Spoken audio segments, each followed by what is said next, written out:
ជំរាបសួរអស់លោកស្រីអ្នកនាងកញ្ញាបងប្អូនកូនចៅលោកតាលោកយាយទាំងអស់គ្នាជាទីគោរពជាទីស្រឡាញ់ហើយនេះខ្ញុំសូមការផ្សាយបន្តផ្ទាល់មួយទៀតដែលខ្ញុំខាននិយាយមួយរយៈពីព្រោះគឺថាយើងរវល់រៀបចំកិច្ចការច្រើនណាស់ដើម្បីជួយអ្វីដែលជាវិបត្តិនៃសង្គមខ្មែររបស់យើងដែលយើងកំពុងតែប្រឈមមុខដែលប្រជាពលរដ្ឋកំពុងតែប្រឈមមុខទៅខាងលិចប៉ុន្តែកំពុងតែនាំគ្នាភ្លេចខាងកើតគេនាំគ្នាបង្វែរព្រឹត្តិការណ៍ដើម្បីដូរទៅខាងលិចឲ្យយើងនេះភ្លេចខាងកើតអញ្ចឹងខ្ញុំថ្ងៃនេះខ្ញុំចង់ចេញមកនិយាយដើម្បីបកស្រាយការពិតនិយាយពិតនិយាយត្រូវមិននិយាយយកឈ្នះទេដូច្នេះខ្ញុំមានដំណោះស្រាយមួយដែលជាកលឹះជាកូនសោដើម្បីបឹកទំព័រប្រវត្តិសាស្ត្របងប្អូនខ្មែរយើងទាំងអស់ទាំងក្នុងប្រទេសទាំងក្រៅប្រទេសទាំងខ្មែរលើខ្មែរក្រោមខ្មែរកណ្ដាល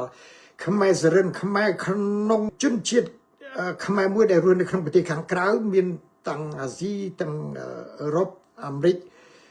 អាហ្វ្រិកអីទាំងអស់គ្នាហ្នឹងគឺថាទាំងអស់លោកនឹងហើយដែលជាអ្នកកំពុងតែចង់ស្មារតីដើម្បីដោះស្រាយនៅវិបត្តិសង្គមខ្មែរដែលកំពុងធ្លាក់ចុះទាំងសេដ្ឋកិច្ចទាំងនយោបាយទាំងកិត្តិយសទាំងអ្វីទាំងអស់ដែលយើងអាចសន្និដ្ឋានថាគេឈ្មោះរបស់ខ្មែរយើងកំពុងតែធ្លាក់ចុះសម្បើមណាស់តែយើងគិតថាតើយើងត្រូវធ្វើយ៉ាងម៉េចដើម្បីជួយខ្មែរយើងនឹងឲ្យផុតពីជំរឿកម្មដែលយើងទាំងអស់គ្នាកំពុងតែឃើញខ្មែរគ្នាឯងនឹងគ្មានអ្នកណាជួយគ្មានអ្នកណាប្រឹងគ្មានអ្នកណាគិតគូរទេមានតែបង្កើតរឿងដើម្បីឲ្យខ្មែរលិចលង់យើងដូចដឹងហើយណាខ្ញុំអត់ចង់និយាយពីវិបត្តិបន្ថែមទេប៉ុន្តែខ្ញុំចង់ដោះស្រាយនៅទីបញ្ចប់ដូច្នេះការដែលខ្ញុំនិយាយនៅខាងមុនទី1នេះគឺខ្ញុំនឹងបកស្រាយពីវិបត្តិសង្គមយើងចេញពីក្រុមណាពីជនណារួចហើយសូមយើងបកស្រាយថាតើយើងត្រូវធ្វើយ៉ាងម៉េចមានន័យថាដល់ទីបញ្ចប់យើងមានន័យថាយើងរួបរួមគ្នាតែមួយទៅហើយយើងដោះស្រាយហើយដោះស្រាយហ្នឹងគឺខ្ញុំចង់បញ្ជាក់ពីគេហៅ PRR មានន័យថា Peaceful Revolution for Resolution បកប្រែជាខ្មែរមកថាគឺជាយើងត្រូវរួមគ្នាដើម្បីធ្វើបដិវត្តដំណោះស្រាយដោយតាមសន្តិវិធីដើម្បីសន្តិភាពអានេះគឺគេហៅ PRR វាធ្វើឲ្យយើងមានការកក់ក្ដៅហើយយើងអាចដោះស្រាយបានដោយយុទ្ធសាស្ត្រដ៏មានសមត្ថភាពដ៏មានប្រសិទ្ធភាពដ៏មានសមត្ថភាពដ៏មានអំណាចដ៏មាន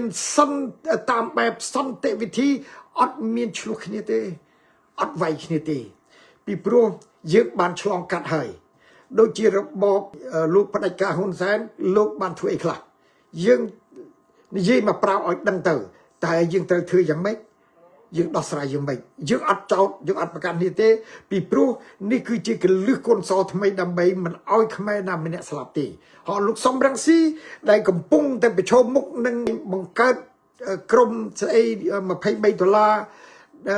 រដ្ឋាភិបាលក្រៅប្រទេសហ្នឹងអាហ្នឹងក៏យើងត្រូវនិយាយថាតើលោកបង្កើតហ្នឹងដើម្បីអីខ្ញុំដឹងថាគោលបំណងចង់បានឲ្យប្រទេសមានសន្តិភាពចង់ផ្លាស់ប្ដូរតាមគំនិតលោកសំរងស៊ីចង់ឲ្យមានការផ្លាស់ប្ដូររបបទាំងមូលចេញហើយនឹងដាក់ទោសអ្នកដែលធ្វើកិច្ចការទាំងអស់ហ្នឹងចាំទីទៀតលោកអស់លោកនឹងស្ដាប់ដឹងថាមធ្យោបាយខ្ញុំផ្សេងហើយខ្ញុំបកស្រាយពីបុគ្គលិកលក្ខណៈរបស់លោកសំរងស៊ីហើយនឹងលោកហ៊ុនសែនដែលធ្វើទៅរួចហើយសូមឲ្យយើងទាំងអស់គ្នាខ្មែរវិនិច្ឆ័យទាំងអស់គ្នាតើកន្លងមកយើងមានបទពិសោធន៍ល្អឬអាក្រក់គេឈ្មោះល្អឬក៏អាក្រក់បើអាក្រក់ហើយយើងត្រូវកែស្អីខ្លះអញ្ចឹងមកមានន័យថាខ្ញុំនឹងនិយាយម្ដងមួយហើយសង្ឃឹមថាអស់លោកស្រីទាំងអស់គ្នា